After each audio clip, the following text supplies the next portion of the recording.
और चलिए अब आपको सीधा सुनवाते हैं केंद्रीय सूचना प्रसारण मंत्री अनुराग ठाकुर राहुल गांधी के मसले को लेकर क्या कुछ कह रहे हैं। देखा जाए तो जहां पटना कोर्ट में यही इसी विषय पर कि सब मोदी चोर हैं, जिस तरह की भाषा का उपयोग किया गया उस पर इनको, अहमदाबाद कोर्ट में डिस्ट्रिक्ट कोऑपरेटिव बैंक ने किया तो उस पर भी इनको, इससे पहले गौरी लंकेश किलिंग के लिए बीजेपी और आरएसएस के साथ जोड़ना उसके ऊपर, यही नहीं एक के बाद अनेक ऐसे उदाहरण हैं।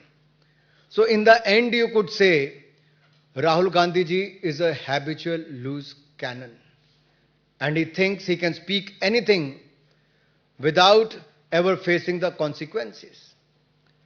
ऐसा लगता था कि देश के कानून और देश के कोई व्यक्ति इनके ऊपर कुछ कर ही नहीं सकता। और देश को बांटने की सोच तो कांग्रेस की पहले दिन से रही जी। जाति धर्म संप्रदाय के नाम पर बांटना लगवाती, अब तो धर्मेंद्र जी ये अपमानित करने पे आ गए ओबीसी समाज को जो किया है। 3 साल थे इनसे माफी मांगने के लिए, किसी से माफी तक नहीं मांगी।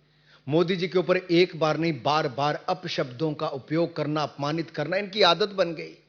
लेकिन एक बड़े वर्ग को, ओबीसी समाज को इस तरह से करना। दूसरा, ये वायनाड के सांसद बने तो उन्होंने अमेठी वालों के बारे में अपशब्द, नॉर्थ इंडियंस के बारे में अपशब्द बोल दिए, आप भूले नहीं होंगे।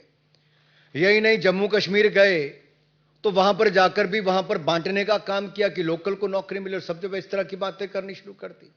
अरे बाकी तो छोड़िए, ये असम के चुनाव में गए तो चाय की बात करके गुजरात और उसमें दरार पैदा करना शुरू कर दिया। यहां कहां रुके, ये भारत को एक यूनियन ऑफ स्टेट्स भी कहते हैं और देश के बाहर जाकर भी भारत को कह देते हैं India is like a European union.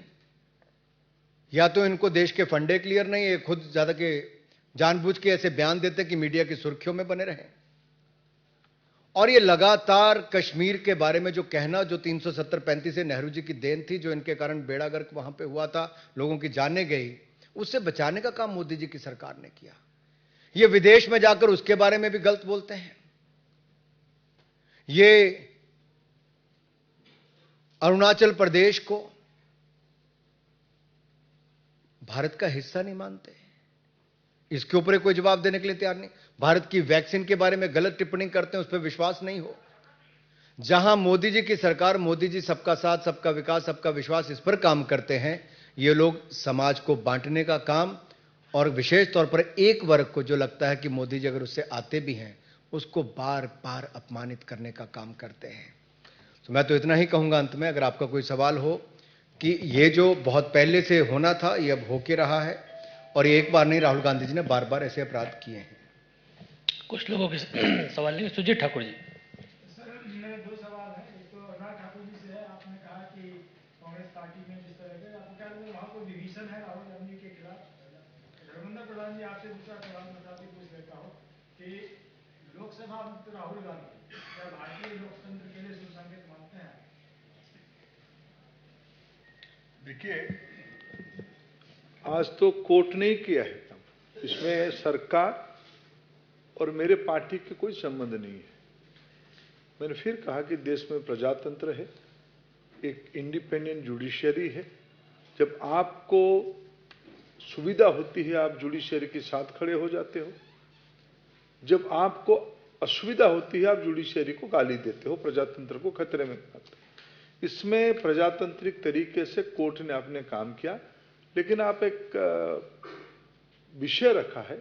मैं तो कहूंगा 2019 में भारत की गरीबों ने, पिछड़ों ने, दलितों ने, आदिवासियों ने उनको अपना जगह पे बिठाया है। 14 की मैंडेट की नेचर अलग था, 19 की मैंडेट की नेचर अलग था। इसी अहंकार को 19 ने लोगों ने जवाब दिया। आनंद पांडे जी। मैं तो इतना ही कहूंगा कि राहुल गांधी जी को निपटाने वाले कौन है, ये सोची समझी साजिश रचने वाले कौन है कांग्रेस के अंदर? अगर पवन खेड़ा जी के लिए चंद घंटों के अंदर वकील पहुंच सकते थे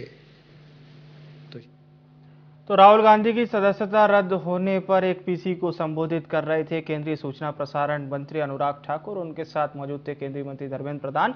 बीजेपी यही कह रही है कि राहुल गांधी हो या कांग्रेस पार्टी केवल उन्हीं चीजों को कंडेम कर रही है जिसमें उनका फायदा नहीं हो पा रहा है और अन्य मामलों में जुडिशरी पर ही सवाल खड़े कर रही है। बहरहाल देखना होगा कब तक ये सियासत जारी रहती है। फिलहाल के लिए